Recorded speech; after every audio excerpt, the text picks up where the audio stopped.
You might think, oh, you know, maybe Rayo just put their backs against the wall, defended really strongly, caught Real Madrid on the break. No. Rayo absolutely deserved this victory, didn't they, Ali? 100%. Rayo Vallecano challenged Real Madrid. Challenged Real Madrid with physicality, with intensity, with urgency in the midfield. They were in the faces of Real Madrid, and Real Madrid did not want to play at that pace. There were moments in which Real Madrid was surprised that Rayo Vallecano were, oh, you came to fight us today? Mm-hmm. Oh. So absolutely, Real Madrid did not have any clue how to respond against Rayo Vallecano's high intensity. The way Rayo was playing today, it reminded me like old Atletico, prime Atletico. Like they will press as much as possible. They won't let you breathe. And as much as Real Madrid is so experienced at playing high pressure match, today, Real Madrid did not have any answer. Vallecano was more than willing to take advantage of the opportunities in front of them. And as limited as they may be in the attack, they were willing to take those chances going forward. They were willing to tackle the ball. They were willing to win the challenges, the 50-50, the duels, everything that you need to win when you go away from home in a place like Rayo Vallecano. Real Madrid did not. Rayo Vallecano did deserve win. It's easy to say, oh, La Liga. I think based on the performance that I saw today, Rayo deserved to win. We should not argue if Real Madrid deserved to win or not, because Rayo was the better team, simply, period. The team just rolled over when Real Madrid or Barcelona come to town. This completely epitomizes why that is nonsense. Absolutely. Ali's right. I thought Rayo Vallecano were the better team from beginning to end in this one. But often this season, and for a lot of last, we've said that Real Madrid haven't been great, but have been able to get results. When Militao scores that header and they go 2-1 up, you think, okay, here's Real again, not really playing that well. Even some of the individuals that you look at to be difference makers, whether we're talking about Vinicius Jr. or Courtois. I'll get to the second goal in a moment. What a tease. Nobody really stepped up in that way. And then I thought it was key, even though Real take that lead, that Rayo Vallecano get that second goal so quickly after. And yes, Courtois absolutely should have done better.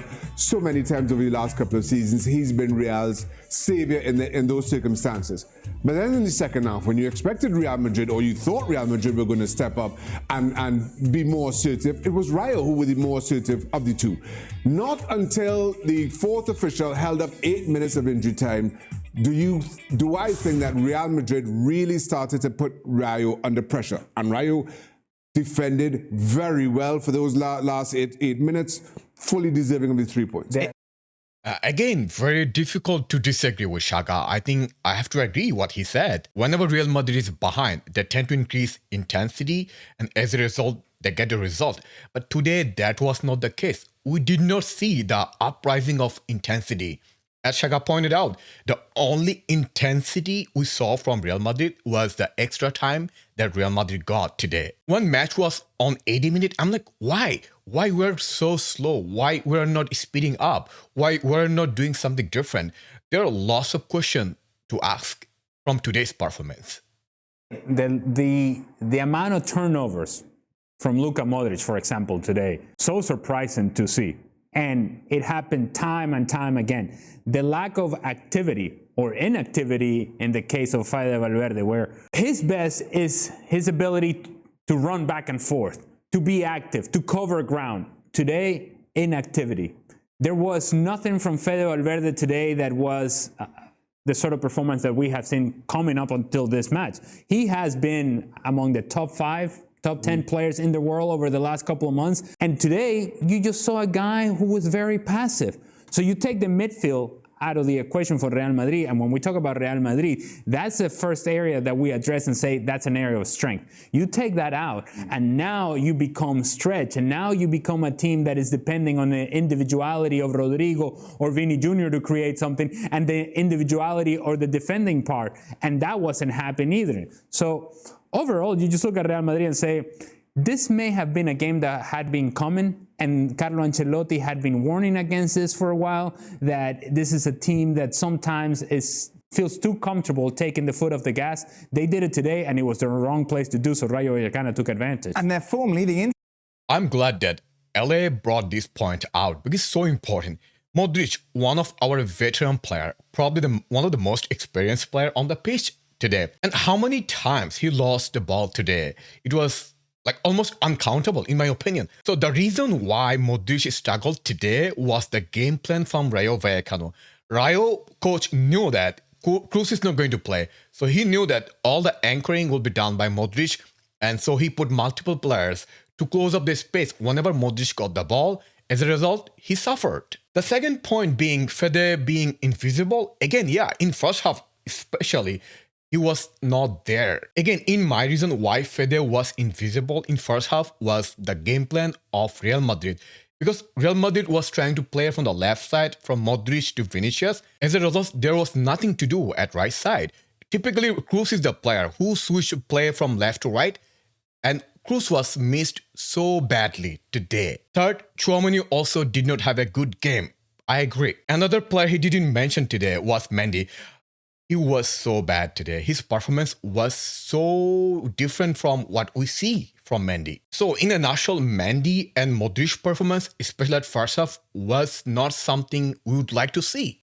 To this game hasn't been that brilliant. Yeah, You think after El Clasico, we were all lauding them, great performance, runaway favourites. But then since then, of course, we saw them lose against Leipzig, just that horrible draw against Girona. Celtic, they're Scottish, anyone can beat them. And then Rayo Vallecano, obviously, today. The concern that you would have from a Real Madrid perspective is what Ali said, that when you've got to roll up your sleeves, when you've got to be dirty, when you've got to put in those big tackles, got to go toe-to-toe with some of these players that lift their game, because it's Real Madrid in town. We didn't see any of that today. I thought you were desperately missing in leadership for Real Madrid. Yeah. Ali spoke about the midfield, which often carries Real Madrid, totally absent. No Karim Benzema. Okay, so you look at who else leads the line in that respect. Vinicius Jr. got himself in some little chippy tackles, and he got a little naughty, and he just seemed off his game.